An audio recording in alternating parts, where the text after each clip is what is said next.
he throws, I block. That's the significant thing that's going on there. If I happen to step 6 inches this way while I block, that's insignificant at the moment it happens.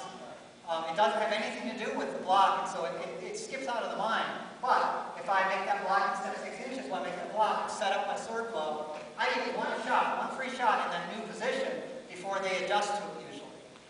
So training yourself to always take a little step in some direction when you block can be beneficial. You may or may not take advantage of it, but the tendency is to lock in place while you're blocking. So if you train yourself to always step just a little bit as you make your defense, you'll start seeing things opening up that you wouldn't have. The other time, of course, to step is when you're throwing a blow. That's slightly less sneaky because they are watching to see what you do as you throw your blow. But what it can allow you to do is change where a blow hits. Like there is your comfortable snap, but the target is there. So instead of reaching your hand over here, you throw your comfortable shot, but you take your little 6-inch step and move the whole base of the cannon over a little bit. So you can throw what's comfortable and still hit a different target.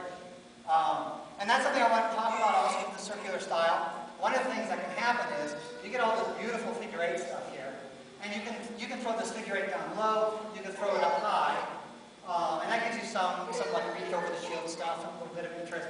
But there are limits to how much you can move it, and it's very easy to fall into throwing where it's most comfortable, right in the middle, and they hold their round shield right in the middle, and you throw all these beautiful shots, and they all hit the round shield right in the middle because your hand can't see the target.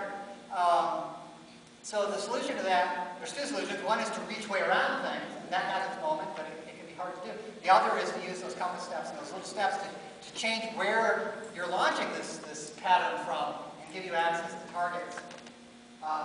Something I missed on my, oh no, I do have one. There it is. Giving the sword hand a view of the target. This leads us to the next thing. You don't have to be able to see a target to hit it. Your eyes don't have to be able to see it. The shield can be totally in the way of the target, but you can still hit it. But your hand, your sword hand, has to be able to see the target. If there are eyeballs on your cup hilt, those eyeballs need to be able to see the target to hit it. And if they can't, then it can't hit it. It's just the way everything lines up. It can't be done. It explains some interesting things. The classic heater shield slanted down like this position is a response to the classic I'm ready to throw a shot position, which was right here. That meant the threat was coming from right there. There's my opponent, he's got it on his shoulder. There's the threat, it's high, it's on his right side, which is my left side, so I angle my shield high and over towards his sword side. What I'm doing is I'm presenting the flat of my shield to the eyeballs on his hand, giving the biggest possible flat surface to guard myself against the eyeballs on the hand. Not against his eyes, but against the eyeballs on the hand. So that's something to think about, especially as people start getting more complicated and throwing blows from all kinds of different places. This may not be the ideal shield position if their sword is over there now. It needs to come out and present itself to the new threat. Always be blind to the hand. The other side of that, of course, is when you're throwing blows, is you need to give a view to your hand. Don't worry about your eyes seeing it. Figure out how to give your hand a view. And that may mean taking a little compass step so you can see, your hand can see around the bottom edge of the shield. But you've got to give a view to the hand to be able to see something. Just barely has to see it, too.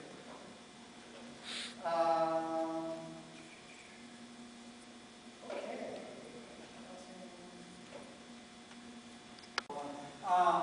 Sometimes we get the advice when you're facing an opponent on their knees that you need to throw a lot of blows on the way in, and that is a perfectly fine solution to not giving them a free shot at losing close range.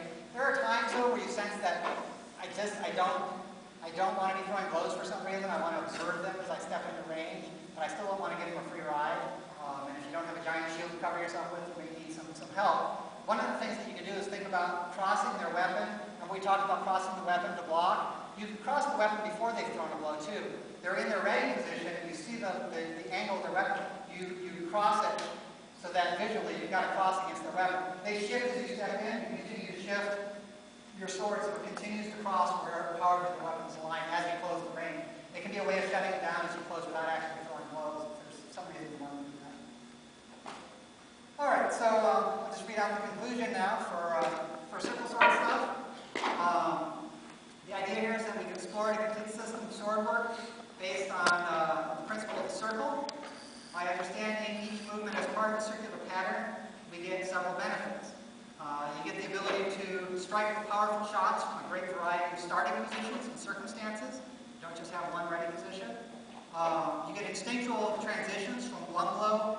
another, creating easy on-the-fly combination shots. They're all single shots, but one leads into another after you've evaluated what opportunities are there. The ability to strike from many angles and combinations, resulting in sophisticated trick shots. So, like an offside rib is no longer a trick shot. It's a piece of one of the core figure eights. There's only 2 figure eights, so it's really not complicated at all anymore. It's just part of one of 2 essential patterns of the overall movement. You protect your joints from sudden stops and overextensions. This results in more fighting longevity and faster blows. And the integration of blocks with sword blow, resulting in fluid block-to-blow combinations and recoves. Most importantly, the idea here is to create a simple system. It's based on a concept for which we all have a natural, almost instinctual feel. No longer do we need to be distracted during the fight with trying to remember a host of special, mutually exclusive techniques. Everything done with the sword stems from one unifying principle: just swing the weight around.